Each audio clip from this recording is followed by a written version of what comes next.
Hello everyone, welcome to my another video. আজকে বাড়িতে বিশ্বকর্মা পুজো।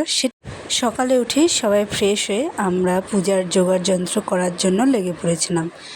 ঠাকুরমশাই তো সকাল 7টা টাইম দিয়েছিল, কিন্তু যাই হোক তার আগেই ঠাকুরমশাই চলে এসেছেন।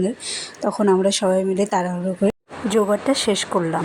অনেক বছর ধরেই বাড়িতে পুজো দেওয়ার ইচ্ছে ছিল, কিন্তু কোনো এক বিশেষ কারণে সে পুজোটা দেওয়া হয়ে ওঠেনি। তাই এই বছর ছোট করে ঘট পূজার মাধ্যমে পুজোটা দেওয়া হয়েছে। বলতে পারো আমাদের সকলের অনেক দিনের ইচ্ছে পূরণ হয়েছে। ঠাকুরমশাই পুজোতে বসার আগে আমরা সব জোগাড় করে রেখেছিলাম। উনি এসে ঘট বসিয়ে তারপরে গোলা প্রসাদ ছিল সেটা উনিই তৈরি করেছেন। তারপরে তৈরি করে এই যে পুজো শুরু করলেন।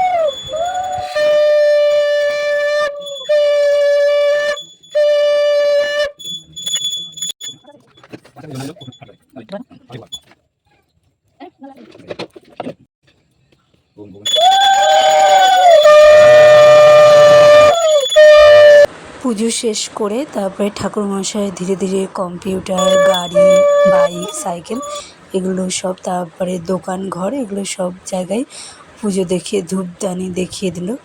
ভাইয়ের সাইকেল, এই যে দেখুন কীরকম রং বেরঙের মালা ওর সাইকেলে লাগানো হয়েছে। এই রকম ভিডিও আরও দেখতে আমার পেজটি অবশ্যই ফলো করে রাখবে, সবাই সাথে থাকবে। পছন্দ হলে অবশ্যই লাইক, কমেন্ট, শেয়ার, সাবস্ক্রাইব অবশ্যই করবেন। টাটা।